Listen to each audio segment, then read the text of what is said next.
Welcome to IP Goes Pop, your source for exploring the interface between intellectual property and pop culture. The IP Goes Pop podcast series is created and produced by Volpe Koenig, an intellectual property law firm based in Philadelphia, Pennsylvania. Visit us at vklaw.com. This program should not be considered legal advice. Please consult an attorney for your specific situation. And now your hosts, intellectual property attorneys, Michael Snyder and Joseph Gushue. Greetings and cheers, listeners, and welcome back to another fun-filled. And this week, I'm going to go out on the limb. I'm going to guarantee the fun.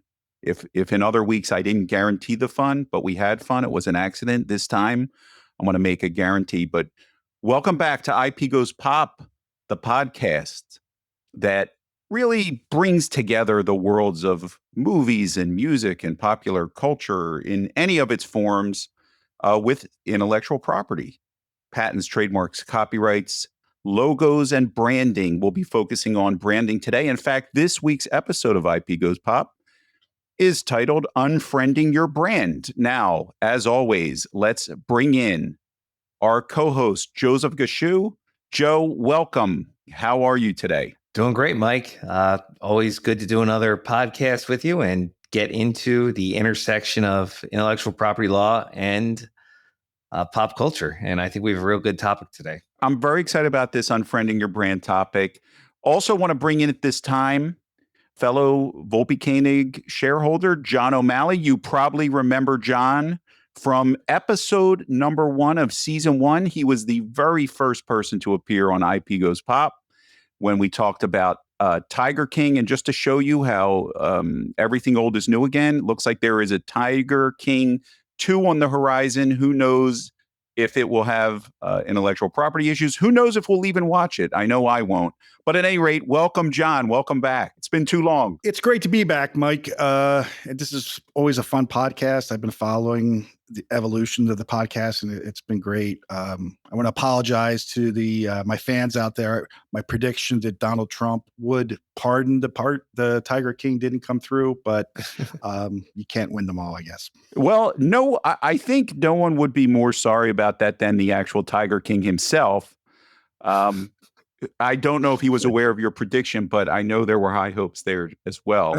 So let's set the table. Let's get started. What we're talking about this week, when we say unfriending your brand, companies spend countless years and millions of dollars, if not billions of dollars, and all of the effort to get people to associate their names and logos and designs with one particular source.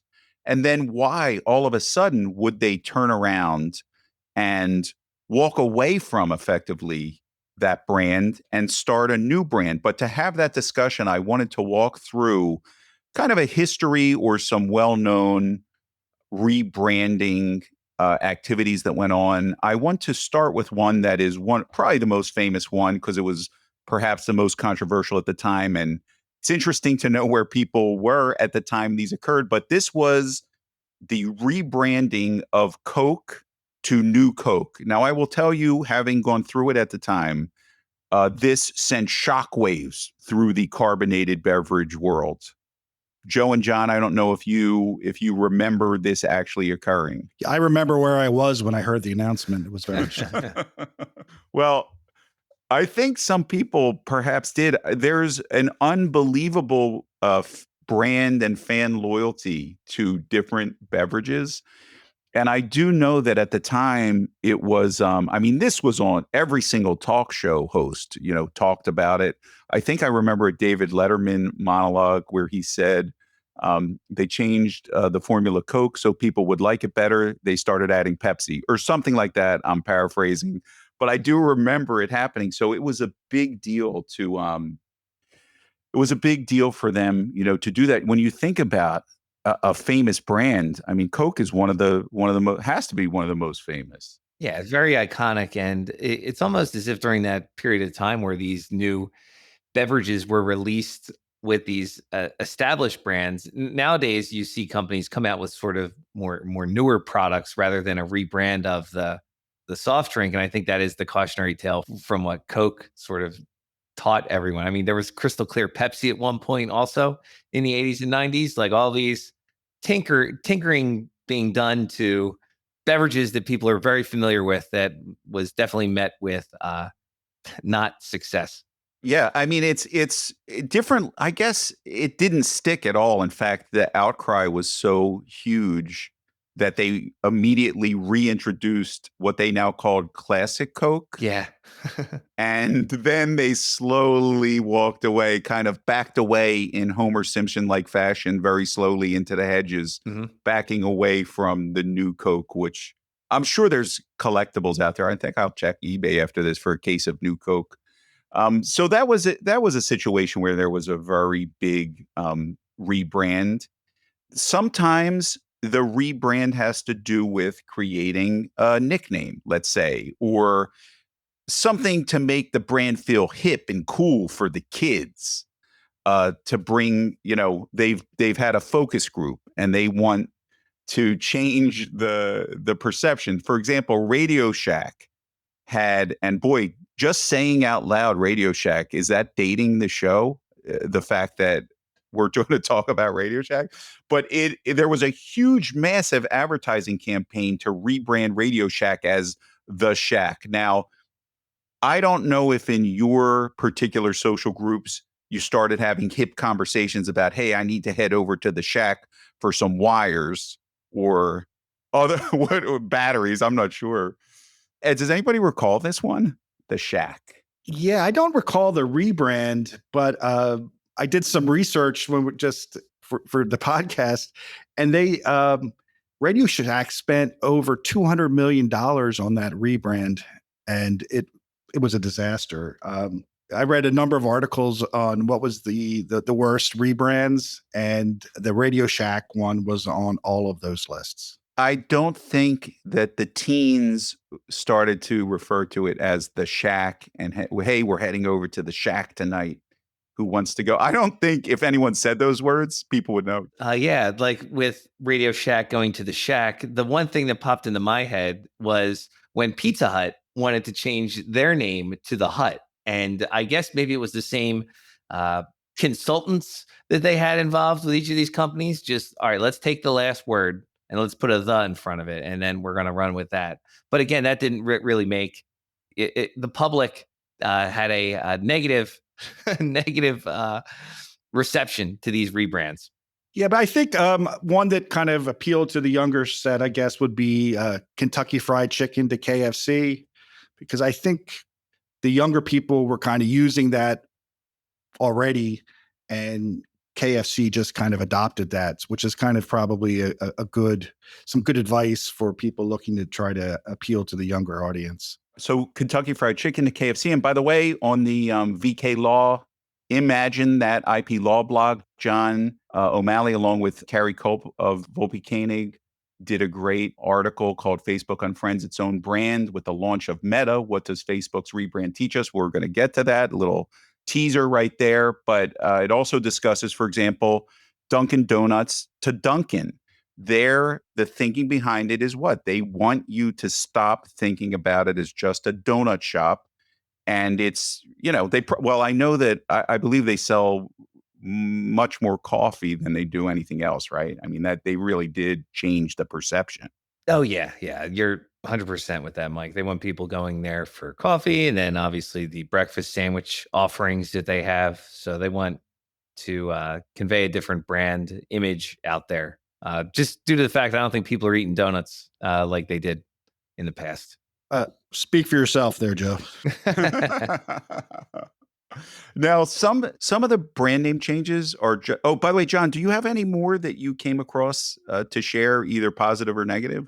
Yeah, I mean, in terms of a positive one, I guess people don't. LG Electronics is probably one of the biggest manufacturers of consumer appliances and televisions in the world, and they changed their name. They were at one time Lucky. Yeah, Lucky Gold Star. Yep. Yeah, Lucky Gold Star.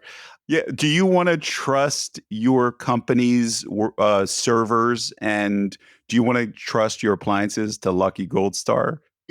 It sounds like a gambler in town that everyone talks about. Like, oh, did you hear about Lucky Gold Star? Yeah, he lost it all, at the track. It sounds like it's from Blade Runner or something. Like it's this dystopian future that they're around. Another one I liked, I didn't realize this, is Yahoo used to be known as Jerry's Guide to the World Wide Web. What? I think Yahoo's a better one as well. I've never heard that before. And I guess that's a good name to keep in the pocket if for Yahoo to go back and do.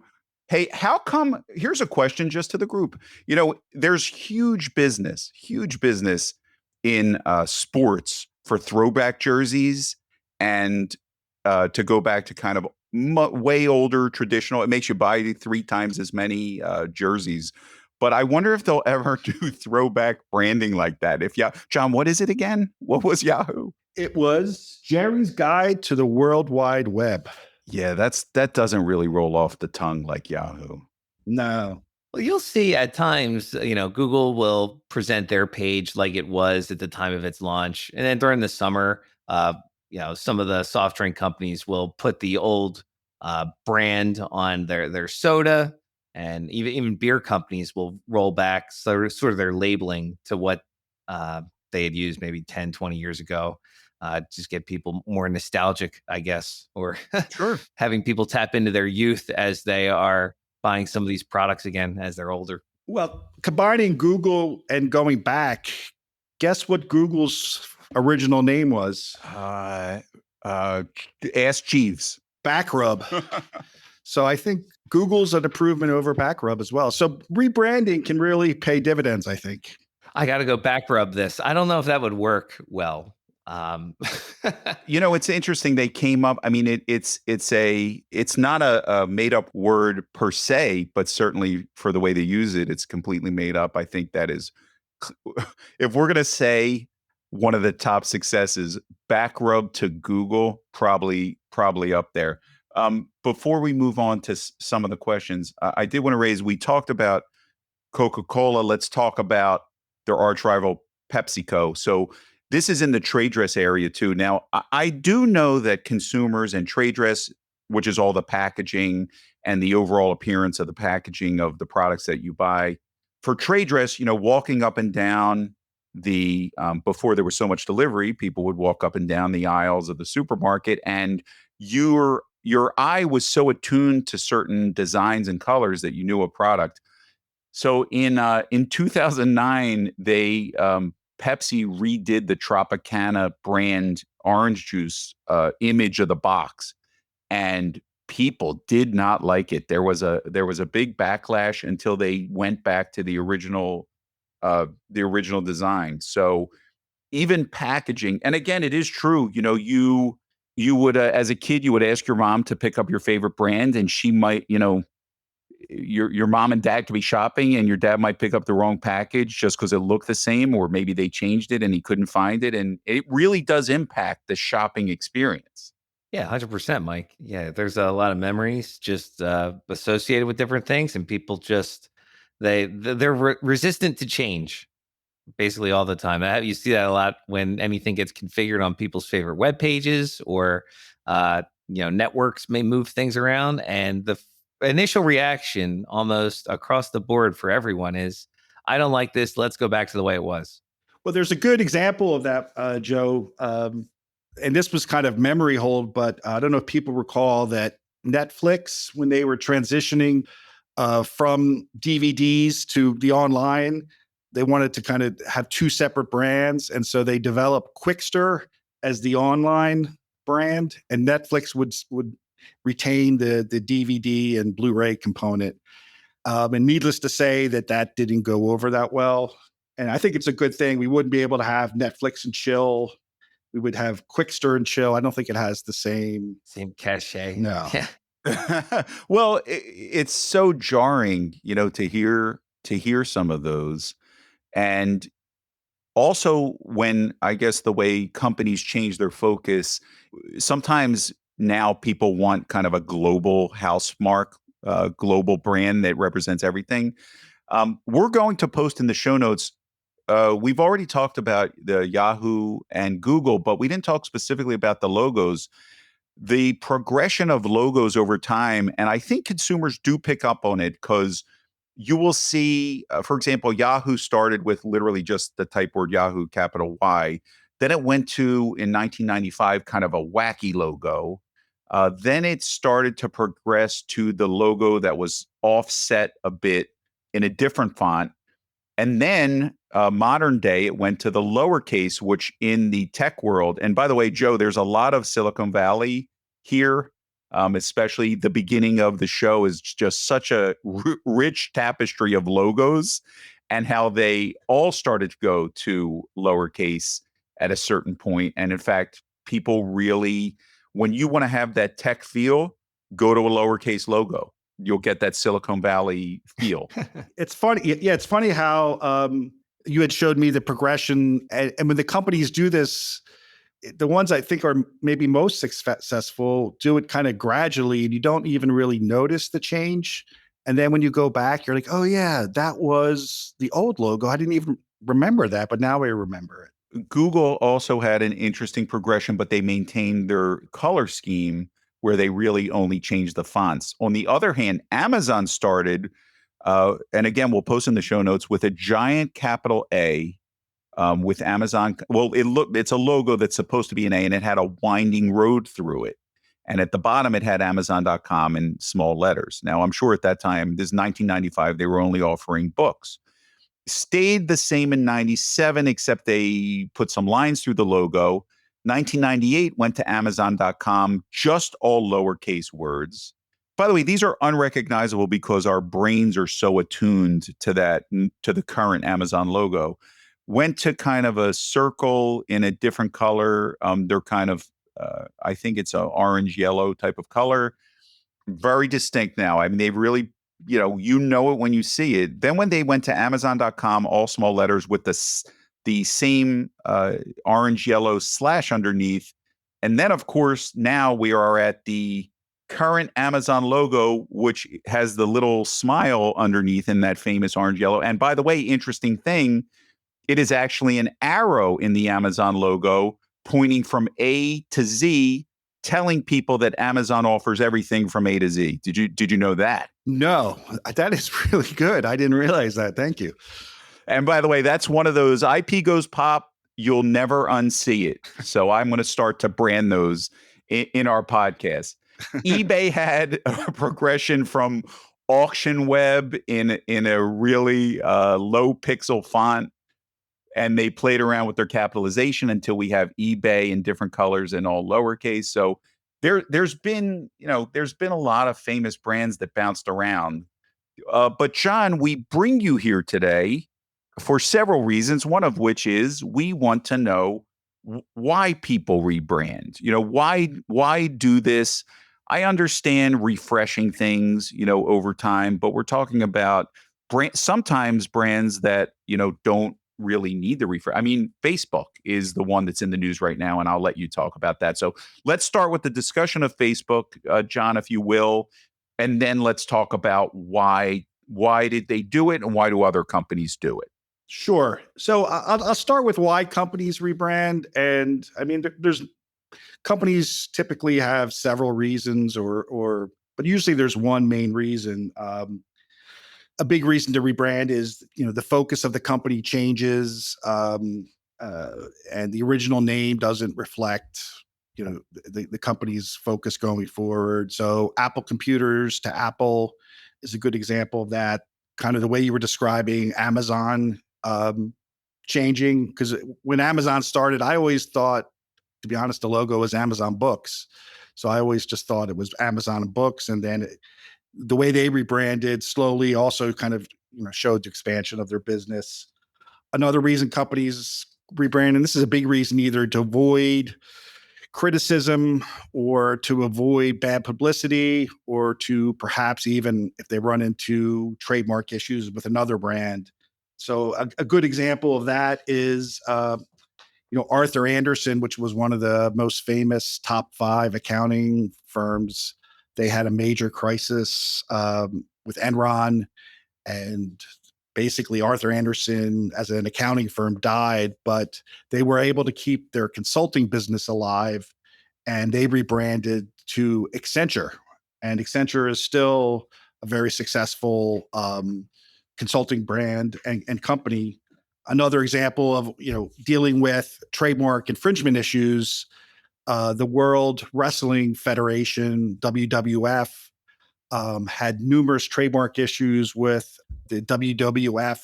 Yeah, the World Wildlife Foundation. Yes, it was hurting their business, especially internationally.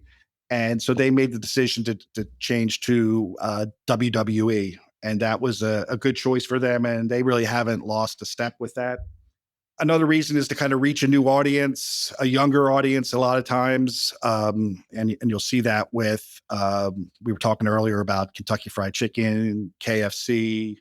So those are kind of the main reasons why companies rebrand. And I think the Facebook to Meta is. Yeah, let's talk about that. So there have been a couple of tough years, I guess, in the public consciousness for Facebook, and some, I guess, anything. People like to take shot, even if there's just something that's popular for a long time. People, of course, like to throw stones, if you will. And then there were some, issues with some of the content of Facebook, and without getting into that, let's just say overall there was, there were some negative associations. So I'm sure behind the scenes, Facebook is thinking, okay, how do we step away from that? And also, Facebook's original audience, which I'm probably a part of, is kind of aging.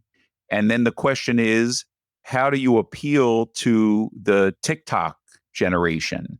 Or how do you expand to capture more keep your current generation and expand to more of the generation? So, John, what did Facebook do? I think people know by now, but let's talk about it.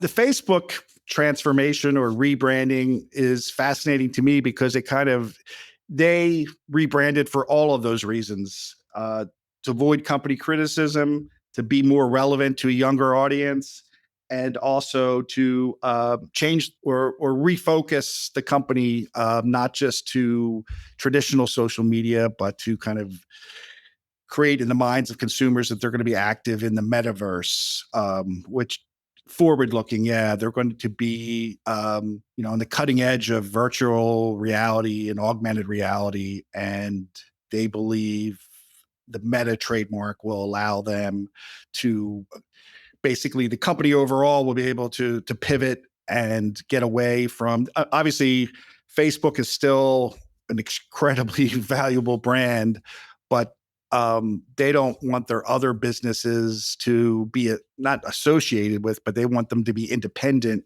of Facebook. So that's one of the main reasons that they decided to rebrand to this Meta trademark. I want to talk about, first of all, the concept of, and let's put on our IP Goes Pop capes here. So metaverse, which to me is just an updating of cyberspace. I just want to give a shout out here to William Gibson, my favorite author and neuromancer, and the whole cyberpunk movement back in 1984.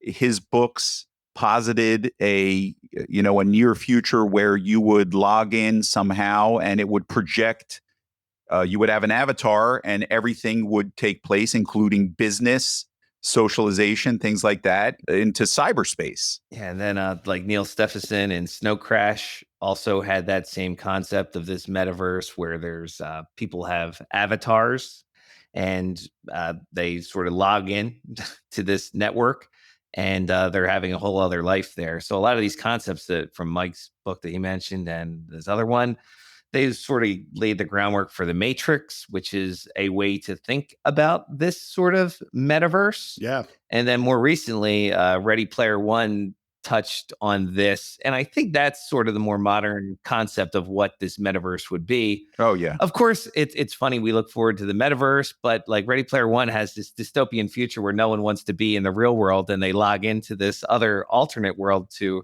live their life. They prefer that to the actual real world where they're living. But it's basically, think of the metaverse as this concept of this expanded virtual reality world where people can own digital things and take those digital things and interact with other people. Well, isn't that Second Life's kind of tried this, right? I don't know if it's still around, by the way. I should have done some research. Yeah, the Second Life, World of Warcraft, any of these sort of massive online multiplayer games. I remember Second Life, that would make all the headlines about people paying all this actual real world money for digital property in the game. And that created a whole lot of other questions about who owns that item. Is it the person's item? Is it the game developer's item? Sort of what rights you have as a user of those games. And like even moving that Second Life concept a little bit more forward, you have different skins you can purchase in Call of Duty games. You have outfits that you wear while you're playing Fortnite. So there's a lot of tie-ins to these online gaming communities where you purchase with real money items to use in these games, and it's to interact with your virtual friends inside this game, which may or may not be people that you actually know in your real life. But it's this sort of space in which people play online. Joe, I don't know if you saw that Nike launched a digital sneaker this week. Oh, what game is it supposed to go in? To be honest, I'm not really sure. Well, that doesn't surprise me, but that brings me back to this one overarching question with this metaverse and going to Meta or anything like that is, it could be possible in the future is that there is a open space in which people are able to take any of these items regardless of where they purchase them and interact with one another. So that is like an ultimate future end game. So when Facebook wants to rebrand to Meta and it being associated with this metaverse, that seems more of like a closed ecosystem type thing rather than this sort of sci-fi version of the metaverse that we're sort of used to interfacing with. But then like Nike creating stuff like this, there's going to be companies that want to get involved in this whole movement. And it's a question of how that's going to happen and sort of what platform's going to run it. From a branding perspective, for Facebook to grab the term metaverse, even though it was a term that existed and it was out there in discussions of cyberspace and a lot of science fiction, I think they now are probably going to be able to build that brand. And when you hear metaverse, you are going to think Meta, you're going to think Facebook. So they will be able, I think, to do a really good job of kind of snatching a term out of the lexicon and branding it. I mean, it's interesting to see how it develops. I was curious that they didn't, and I guess I understand probably why they didn't to a certain extent, is they didn't have kind of comprehensive filings to protect the trademark. Yes, let's talk about that. So what does that mean? So your Facebook, here's $1 billion rebrand. I'm rounding off to $1 billion. Let's say that some other computer company out there had filed a trademark application for the word Meta. It's a pretty widely used term, I would say, in the technical area. I'm sure there's a lot of metas out there. What can happen and what is happening? Well, yeah, I mean, it's interesting you mentioned about in the computer field, there was a story this week that a startup company in Arizona, I think, Meta PC had filed a trademark application in August of this year for Meta for computers, computer peripherals, things like that. And so they got a lot of publicity this week and offered to sell the trademark to Facebook for $20 million. Their application was intent to use application. So that only is effective as of August 2021. Facebook did acquire a Meta trademark from a Canadian company early last year in 2020 that covers kind of online type services. It's a fairly broad identification, but it's only registered in Canada and the US as of last time I checked.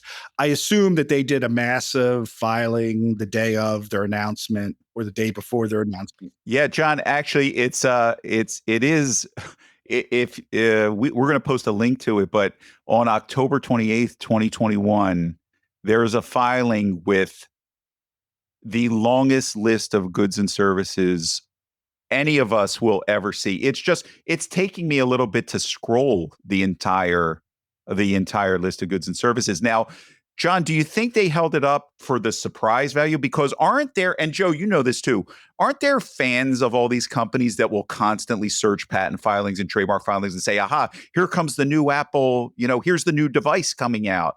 And they will actually scoop the company before they want to announce it. Yes, absolutely. And I think anticipating that Facebook or the Zuckerberg Foundation actually acquired the Meta trademark, which is it's a foundation owned by Mark Zuckerberg and his wife. They acquired the trademark, and they didn't transfer it, or they didn't record the transfer until after the announcement. So that was a way they tried to hide it. But like you said, Mike, there are fan boys and girls out there who follow these companies, and people were speculating that when Facebook changed, there was speculation they were going to change their name, and people felt Meta would somehow be part of the name. But it's going to be interesting in terms of obtaining a trademark registration for that broad identification of goods and services you mentioned, Mike. There are already over 600 existing trademarks on the register that use either applications or registrations that use Meta or Meta forms a part of the mark. So although Facebook has a lot of money and maybe they're just going to buy their way to obtaining all the rights, it could be an expensive proposition for them. John, here's a funny one. So what if you're out there and you're Meta Burger and you have a pending older application?